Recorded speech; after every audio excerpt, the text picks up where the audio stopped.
Hello NEET aspirants, कैसे हो आप लोग? ठीक ठाक। तो बिल्कुल अभी हम लोग एक फ्रेश एनालिसिस करने जा रहे हैं नीट ऑल इंडिया कटअप के बारे में, क्योंकि इससे पहले जितने भी एनालिसिस हम लोग किए हैं कटअप के बारे में, एक्सपेक्टेशन लगाए हैं, वो सेपरेटली पार्शियली अलग अलग कंडीशंस को लेकर के था। लेकिन इस बार जो हम लोग डिस्कस करने वाले हैं एक कंबाइंड इफेक्ट जो है कटअप पे क्या होगा उसको लेकर के हम लोग डिस्कस करेंगे। साथ साथ आपको ये बताएंगे कि जो पिछले बार का जो कटअप कितना गया था और उससे कटअप कितना कम जा सकता है उसके बारे में देखेंगे। साथ साथ ये भी देखेंगे कि अनरिजर्व कैटेगरी को कितना नुकसान होगा, ओबीसी ईडब्ल्यूएस को क्या कितना फायदा होगा, या जेन्युइन में फायदा हो रहा है या नहीं हो रहा है, क्या अनरिजर्व कैटेगरी को बहुत बड़ा नुकसान हो रहा है, उसके बारे में डिस्कस करेंगे। एससी एसटी का कटअप कितना जा सकता है, ओबीसी का कटअप कितना जा सकता है, उन सभी चीज़ों के बारे में एक एक करके डिस्कस करेंगे। तो आप लोग इस वीडियो को लास्ट तक देखिएगा और आप लोग से रिक्वेस्ट करेंगे कि अगर आप मेरे चैनल पर नए आते हो तो चैनल को जरूर सब्सक्राइब करना।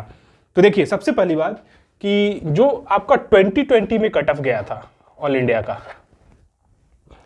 ऑल इंडिया काउंसलिंग का जो 2020 में कट ऑफ गया था, तो देखिए जनरल, हम डायरेक्ट मार्क्स बेसिस पे ले रहे हैं, जनरल,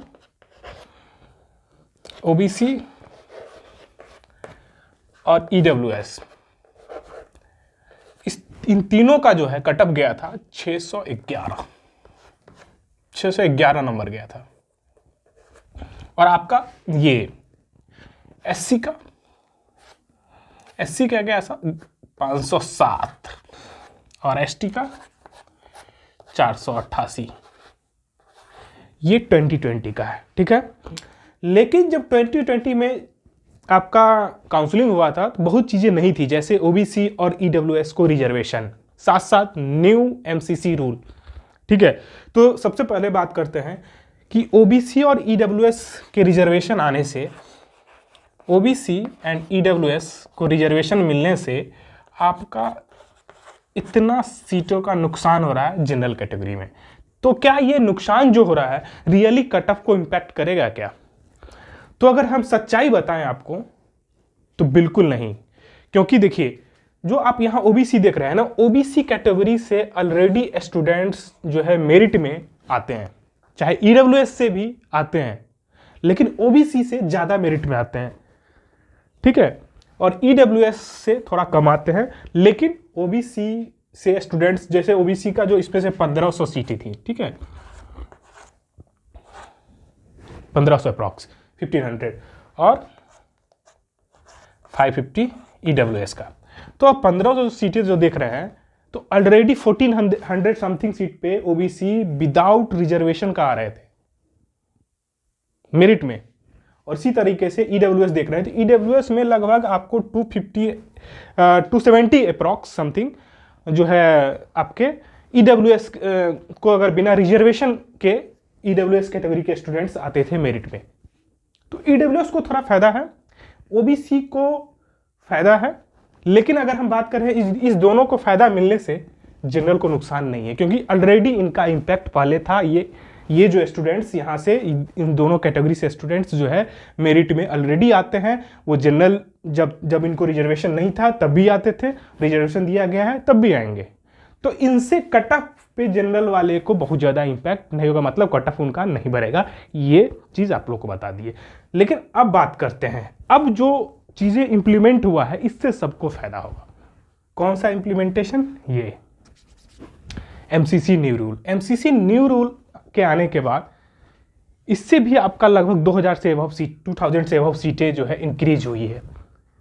तो जब 2000 सीटें सारी बढ़ी है, 2000 से अबव सीटें,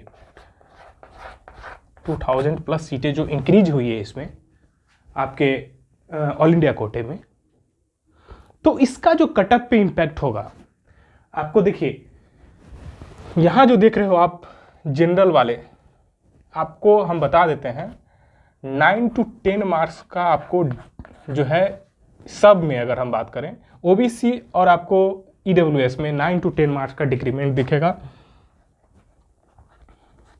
और जनरल के बारे में बात करें तो इनका जो है आपको 7 to 8 मार्क्स का दिख सकता है, 7 to 8 मार्क्स। इसी तरीके से हम एससी और एसटी में बोले तो एससी और एसटी में कट ऑफ पे और आपको हम बता रहे हैं ये 10 to 15 मार्क्स का डिक्रीमेंट दिखेगा आपको एससी के कटअप में, ठीक है। और एसटी में भी इसी तरीके से आपको हम बता रहे हैं, आपको 20 to 30 मार्क्स का जो है आपको डिक्रीमेंट देखने को मिल सकता है। 20 30 नहीं, 25 मार्क्स का डिक्रीमेंट जो है आपको दिख सकता है कटअप में एसटी वाले को। तो मतलब देख रहे हो कि अगर हम जो कंबाइंड इफेक्ट देखें, इसका भी देख लिए ओबीसी और ईडब्ल्यूएस का रिजर्वेशन से, ओबीसी और ईडब्ल्यूएस को तो फायदा मिल रहा है, लेकिन इससे जनरल वाले को बहुत ज़्यादा नुकसान नहीं हो रहा है। लेकिन जो भी नुकसान हो भी रहा था उसको एमसीसी का जो न्यू रूल है उसको कंपेंसेट करके आपको 7 to 8 मार्क्स का जो है कटअप में डिक्रीमेंट करवा रहा है इस बार। और आपको 9 to 10 का ओबीसी और ईडब्ल्यूएस में आपको ये दिख रहा है कटअप में डिक्रीज।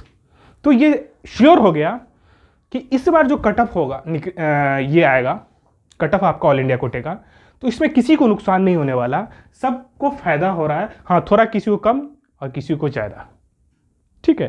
तो ये आपका ओवरऑल बोल सकते हैं फुल एंड फाइनल जो है आपका कटअप है, और आपको इस फिगर को माइंड में लेके चलना है। अगर आपका स्कोर लो है, इस फिगर में आ रहा है, थोड़ा नीचे भी आ रहा है 2-4 नंबर 10 नंबर, तो आपको काउंसलिंग में जाना है। मेरा मेन मोटिव यही था कि आपको काउंसलिंग में पार्टिसिपेट करना है, ठीक है। क्योंकि स्ट्रे राउंड के बारे में नहीं है इसमें स्ट्रे राउंड भी है, स्ट्रे राउंड 1 स्ट्रे राउंड 2 भी हो सकता है अगर जीटी बची तो इसीलिए आपके पास चांसेस है मॉप अप राउंड तक आप काउंसलिंग कर सकते हो। स्ट्रे राउंड में फ्रेश काउंसलिंग नहीं होगा, बार बार इसको बोल रहे हैं क्योंकि बहुत सारे स्टूडेंट्स को इसके बारे में ज़्यादा आइडिया नहीं है। तो प्लीज़ अलर्ट रहें और इस फिगर को लेके काउंसलिंग में जाएं। और कल से काउंसलिंग स्टार्ट हो रहा है, तो जितना जल्दी हो सके अपना रजिस्ट्रेशन कर ले, क्योंकि लास्ट टाइम में दिक्कत होता है, आप लोगों को पता है। तो आप लोग का जो भी डाउट्स है डिस्कस करें, और आपके काउंसलिंग तक हमेशा है आप लोग के साथ। और आप चैनल को सब्सक्राइब कर सकते हो काउंसलिंग से रिलेटेड किसी भी तरह के अपडेट के लिए, और जो भी आपका डाउट्स है पूछिए हमारे साथ।